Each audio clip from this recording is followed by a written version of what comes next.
Ladies and gentlemen, welcome back to the Zone by D'Antonio podcast.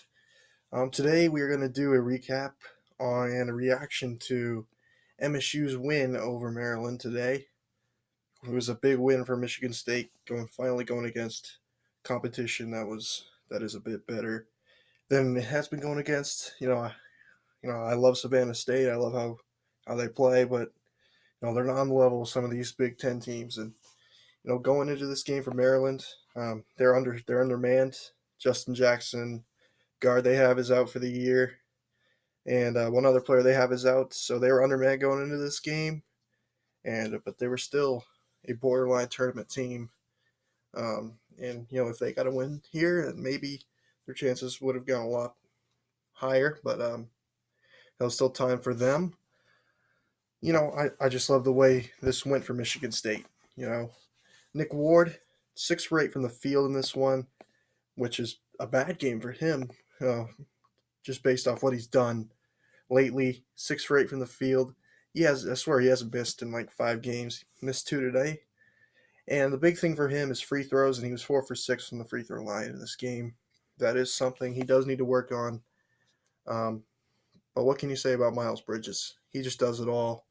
He went for 15 points, 7 assists, 2 blocks. How about 2 blocks for Miles Bridges? And 6 rebounds as well. So, Miles Bridges, he's not doing it all this year like he was last year, which is good. He's all about winning, which is amazing. I just love the way how he's been playing lately. Jaren Jackson. Jaren Jackson was ridiculous in this game. He went 5 for 6 from three with 15 points. He also had 3 blocks in this game and 2 steals, which came out big. Listen, Jaren Jackson is one of the best big men in the country. Guys like him, Mohamed Bamba from Texas is really good. He's on that category, but boy, can he shoot the three. He reminds me a little bit of Larry Markkinen or Mo Wagner, but he's a lot better defender than those two. A lot better defender. So blocks a lot of shots, and it's going to be hard for people to get their shot off on him. He defended Bonzi Colson very well when they played Notre Dame earlier in the season. And, really what he's done this year has been pretty good. He got in foul trouble early. He only played, limited minutes in that first half. But when he's on the floor, it makes them just almost unbeatable. Um, Cassius Winston, 8 assists on 10 points as well for him. And he went 2 for 6 from 3-point land, which is remarkable. I mean, that's a terrible shooting night for him. He's making 60% of his 3-point shots. So, for him, he looked like a floor general in this game. He looked like a leader out there, and he was doing some very good things. Coming off the bench, Xavier Tillman was very good in this game. He had 6 points and 5 rebounds. How about Tum Tum Nairn? Tum Tum Nairn, not really considered a shooter. He actually made a 3 in this game, which was pretty remarkable. He also had 6 assists. Talk about a great leader. Tum Tum Nairn is one of the best leaders in Michigan State's history, really. I mean, and the fact that he accepted the role of coming off the bench. He started last year, and for him to accept coming off the bench, it just really shows how much of a leader he is. And Matt McQuaid is probably the most underrated player on the team. He is one of the best defenders on the team. He had 6 points, 2 for 4 from three. He's a great 3-point shooter. He's an underrated rebounder. He had 7 rebounds in this game and 5 assists. He's a really good player from Duncanville, Texas. He can play both sides of the court. And when he gets that stroke going, he's a really good shooter. He is going to be important down the stretch to get him going. Joshua Langford, kind of a quiet night for him. He went 3 for 9 from the field, which is not usually what he does. He went 2 for 4 from three. But really, we didn't need that much from him in this game. Other guys picked up the slack. So that was important. And really, the front court depth it really shows later in the game. Earlier in the game, Maryland stayed close.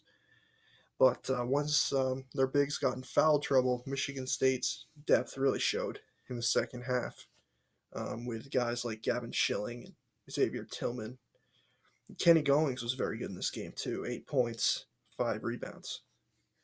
What do I take away from this game? I take away that Maryland is hurt, and it's really showing. I know they had a tough win over Penn State the other day, and what it's also showing me is how ahead of the pack Michigan State is from everybody except for Purdue. And Purdue's a really good team, and I think Purdue is the only team in the conference that can beat them right now. And really, next game Saturday against Ohio State is going to be important to see what type of team this is. They've only had one true road game this year. That was at Rutgers, and they struggled in that game. They shot in the 40s in percentages. I don't remember the last time they were below 50%. And they shot 57% from the field in this game. But that's going to be a tough game. Keita Bates-Diop is a really good player. They got some good players on Ohio State, and Chris Holtman's done a very nice job there. So that'll be a tough game for them. It'll really show what type of team they are. What I love about this team is they are intense the entire game. They don't relax at all. Coach Izzo won't let them relax, and I love what Coach Izzo was able to do this year, because last year the mistakes were blatant, and there were other things he had to focus on last year. Now that they're playing so well, he can focus on the little things, and that's important now this year, getting the little things right. Defending correctly, getting in good position, being able to use your length on defense, keeping your arms up on defense. But the offense was clicking in this game. They had many assists in this game. It was crazy. They had 30 assists on 38 made baskets, I believe, which is insane. It just really shows how good of a passing team this really is. This is a great passing team. Starts with Cassius Winston and Tum Tum Nairn, and that ability to make the extra pass. And how about Nick Ward in the post? Nick Ward's been unstoppable in the post lately. He has been probably the best player on their team besides Miles Bridges. Miles Bridges has been unbelievable. He hasn't been very efficient from the field, but his ability to get assists, his ability to rebound the basketball, and his defense. He transitioned from the power forward to the shooting forward position, and his defense hasn't really gone up this year. Really, his length and his ability to block shots has been important. So, what did I take away from this game? Well, like I said, Michigan State is hands down above everybody else except for Purdue, who I think is a really good team. Luckily, they have Purdue at home this year. They have Michigan at home. I know it's tough to win in Ann Arbor, but so really, they might lose a couple ones they should win, but I think they could really make a run at that one seed, and I think that number one ranking isn't going anywhere. And I know they have Michigan coming up soon. That'll be a big game. I know that Ohio State game on Saturday's going to be a tough one. So that's all I have to say today. It was very important the way they played. I really liked the way they came out here and played today. I was impressed.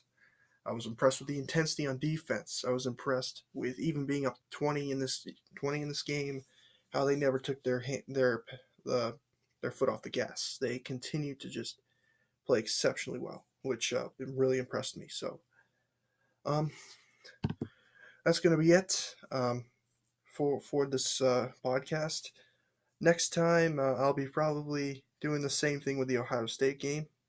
The result of the Ohio State game.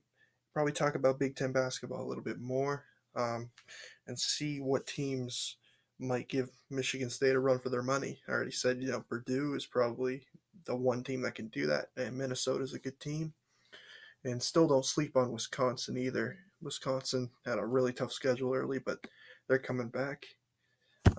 Michigan's an okay team. Their defense kind of lacks. They rely on the three a little bit too much, but they're still an okay team. that could be a big blowout at the Breslin Center in a week, but that'll be fun. All right, that is going to be it. I'll see you next time.